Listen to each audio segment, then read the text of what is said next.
Boo, boo, boo, doo, doo, doo. I think it started. Money Monday is starting soon. Money Monday is starting soon. Money Monday is starting right now. I just gotta share this to my personal Facebook page. Oh, perfect. Oh, nice. Hi, everybody. In case you didn't notice, today's setup is going to be a little bit different than I have done in the past. Why? Because, as you can see, my whiteboard is right there. But after the monthly mastermind last week, my favorite dry erase marker is dry. It's literally a dry erase marker now. So because of that, the video, it wouldn't show up as well on the whiteboard. So I'm using this new setup, and I'm actually using some of the functionality and apps behind Facebook, which is really pretty cool. Didn't mean to make a little ad for Facebook right there, but there you go. That's what's happening right now. Let me go ahead and just share this to my Facebook page, my personal Facebook page, and then we're going to get started. I got today's topic is something that's very near and dear to my heart. I think it's a lot of fun. It's all about, today we're going to be talking all about negotiating. So if you have any questions as this is going along, please feel free to leave them in a comment down below. I'm also going to later on have a couple comments down below with some really valuable resources for you.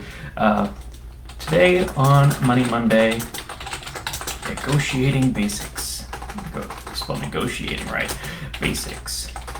Boom. So if you have any questions at all, once again, just please drop them in a comment, and I will see it, and I will I'll like it, or I'll like it. I'll answer any questions you might have. So let's get started. But before we do get started, something really quick for you to know is that tomorrow we have we have a free webinar. I'm very excited about this. It is a free webinar for people who are just starting out investing, beginning investing. It's called Investing 101, the Beginner's Guide. It is for people who are just knocking stuff over. It's for people who are just starting out. This is if you're just starting out, if you're curious about investing and how it works, how the stock market works, things like that, just the basic fundamentals, come join us tomorrow. It's going to be at 5 p.m. Mountain Time, 7 p.m. Eastern Time. I've already dropped the registration link in the comments, so go ahead and join right there. Also, I'm going to refer to an article that I wrote just this past week on negotiating basics. You can check it out on our blog. I'm dropping that in the comments below as well. Go ahead and click on that. The one other plug I'm going to make is a lot of these things. Some of these things I've learned from personal experience. Some of it because my mom's very good at negotiating, and some of it because of this amazing book called Never Split the Difference.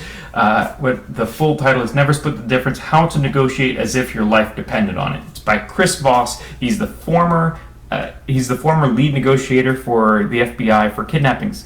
And if you think you're going into to a car salesman and you don't have any leverage, that's basically what's going on with kidnapping victim. You have nothing to offer. He said he would have nothing to offer except trying. He just had to get the person back alive, and succeeded at that too. So he gives you all the lessons he's learned. I've been able to put a lot of those into practice, and now I'm going to share a few of those with you. This is where it gets very exciting. So negotiating is something we do every day in our lives. Negotiating, whether it's for higher salary, for pay, you might be negotiating with clients.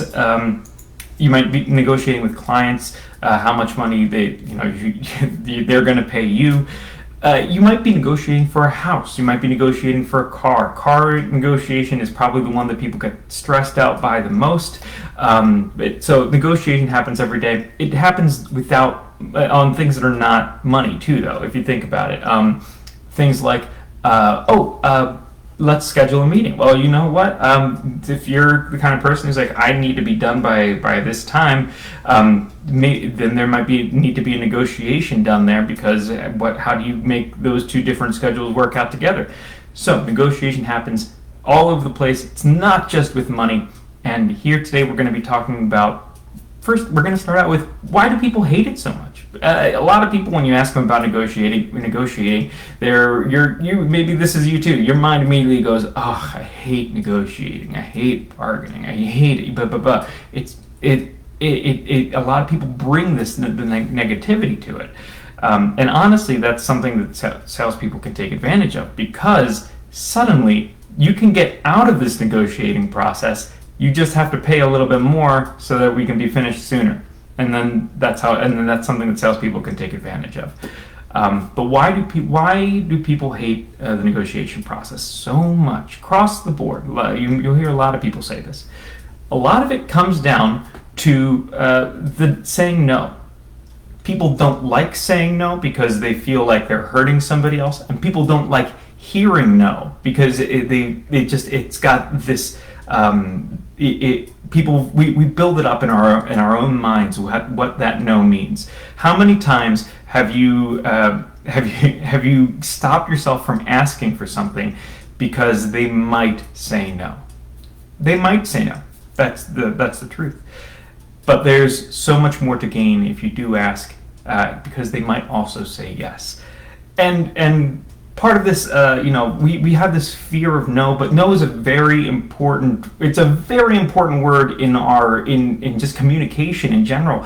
When people say no, it shows so many things. It is a statement of independence. It shows boundaries. This is no, we've reached my boundary. No can show all those things. No can actually show a lot more information than a yes, because when a person says no, we learn something about them. One of the worst things that can happen is if you're talking to somebody and if you just notice them saying yeah, they've probably checked out. But if you get them to the point where they've started saying no, they're thinking, they're more engaged, and they're more present with you. It's super important, especially think about this with friends. If you had a friend that you only ever said yes to, that would probably be a good friendship. But the really good friendships are the ones where you can say no to each other. That's how you know you're really close, because the relationship can withstand a no. So no, in fact, and Chris Voss goes into this in the book, no should be celebrated. Celebrate saying no because you're expressing your own independence, your own boundaries, and celebrate whoever your partner is in this negotiation, in this deal. Celebrate them saying no as well, because it's their expression of their own independence and what they're capable of as well. So no is a very important word. We're gonna kind of bear that in mind as we move forward here a little bit, because what we want to do in negotiating, a lot of people think of negotiation as this like hard boom, I'm negotiating. They slide the paper across. Negotiations don't have to be that. They don't have to be a heavyweight boxing match where you're just two people slugging it out, just boom, boom. A much better model for a negotiation would be something more like jiu-jitsu, where you are actually using the momentum of the other person to your advantage. So if the other person is trying to make these offers and things like that, then you can just take that and just use that momentum, because every time they're doing that, you're gaining more information that might give you leverage. As you move on. So we're going to be thinking of this more in terms of that jiu-jitsu, because we don't want you to do. You're going to do a lot of work beforehand, before the negotiation. But in the negotiation process, it should actually be pretty easy. If you find yourself sitting there and really sweating because you're trying to really gouge the other person, you're probably not being earnestly in the negotiation with the other person. And what I'm all about is really getting it, bringing people together, uniting people. So negotiations can do that. So think in terms of jiu-jitsu. You're using their momentum for you. One of the ways that you can do this, and this is one of the really cool strategies, is you can say no without saying no. And what do I mean by this? One of the first things that's going to happen when you go into a negotiation is the other person might make an offer. You might go in and they'll see the car and show you the car, and they'll go, "Oh, you can have this for $25,000." The first offer you hear will always be high. And no matter what, they will always be high. It'll be what the person thinks they can get. So it's always going to be high. If you say yes at that point, you have just thrown away probably a few extra $1,000 that you didn't need to throw away on this car, on whatever it might be. So at that point, you're not going to say no. And I should also point out one of the other things that this does, this high offer from the other person, is subconsciously it's what's called an anchor. So that immediately anchors you towards that value. So if you were coming in thinking, I want to pay like $16,000 for the car, the moment they say $25,000, your brain's automatically doing math and going, all right, maybe I'll get it. It'll be a really good deal if I get it for $20,000.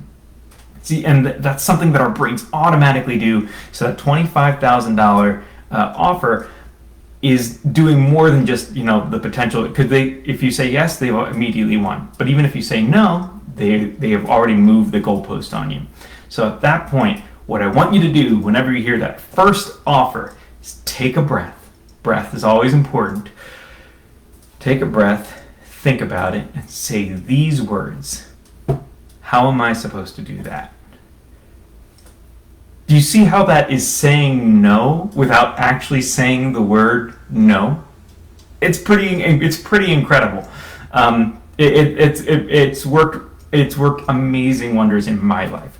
How am I supposed to do that? You just ask that like you're pleading for help. How am I supposed to do that? You're saying no without saying no. And what that question does is it immediately starts the other person thinking about the answers for you. The salesperson's gonna immediately get that clue that price is high, and they're gonna immediately start going, all right, well maybe we can lower the price or a little bit or something a little bit for you, something like that. The other thing to do, you can do at that point, is offer your own anchor. They've anchored you high. Don't be afraid. You probably went in there with a price that you want. Don't be afraid to knock off a couple $1,000s off of that and go, I know this is, and be upfront about it. I know that this would be a really low price, but if you could give that car to me for $12,000, I'd walk out of here right now. I don't know about this situation. It's not very, very exact. I haven't done too much research on this, on whatever model of car we're talking about here, but just I'm saying aim lower. Best case scenario, they say yes. Worst case scenario, they say no. But they have got their own anchor at that point. And so then their math is going to start skewing more in your favor along the way. The one of the things that Never Split the Difference talks about too is so long as you're at the table talking to each other, that you have leverage. There is something about you being there. They want you there. They want this sale, so you have leverage. A lot of times we go in there into these situations feeling like we're really disempowered. You are empowered. You have leverage because they're still at the table. That means they still want something, and if they still want something, you have something that you can give them. You have a need that you can fulfill, and in turn, they can fulfill a need for you, and that's the beauty of negotiation. So, once again, make the ask for a lower price and be willing to move up slowly. There's different steps that that would take another video, I think, to go into all the different steps for that, of how you slowly just move up the price, so it can be to your best advantage. But also, how am I supposed to do that? Just if you ask that, do it in a like this is exactly how I do it, with a smile, but I'm also like, bro, how am I supposed to do that? Like, you're pleading for help, basically. The other person, because this is the beautiful thing about people. We want to help each other out. You want to help the salesperson out because you know that they get their pay from the commission. And they want to help you out too. And if you go in there with that mindset, knowing that you both want to help each other out, you're more likely going to build that bridge of trust, so you can both get exactly what you want. So those are just some of the things that I wanted to point out today. Then maybe next week we'll go into more of the details about some of the numbers for that process of negotiation. How do you make that low offer? What dollar amount should you be aiming for, and how do you build up? But in the meantime, anytime a negotiation comes up, be strong. Whenever somebody's going to make an offer to you, take a deep breath, and if it's not exactly what you want, be brave enough to ask, how am I supposed to do that? Say no without saying no, and then make your own offer. And the other thing I'm going to tell you is as you move up those steps, just keep making offers until they match your price. This happened to me when I bought my last car. I ended up sending the guy back 4 times, and they'll come back to you. This is going one more story. So I went to buy a car. This is probably the situation when most people are most aware about negotiations in general. Went to buy a car. They gave me the price, and I did my process of asking for a lower price, and then they came back with a different number, and I kept sending them back. Don't be afraid to send them back to their manager until they meet your price, and that price you will find that price. But don't be afraid to keep sending them back, because again, as long as they're willing to stay at the table with you, that means you have leverage, and they don't want to lose the sale. And that means that you have leverage, you have the power to make this deal go in your favor. So, once again, how am I supposed to do that? Make the ask. Ask questions as you're going through, and don't be afraid to ask for lower and lower prices, because you're worth it. Thank you all so much. My name's Henry. I'm your friend in finance. I hope you guys have a wonderful week, and I'll see you all next week with, hopefully, working dry erase marker. Have a good one. Bye.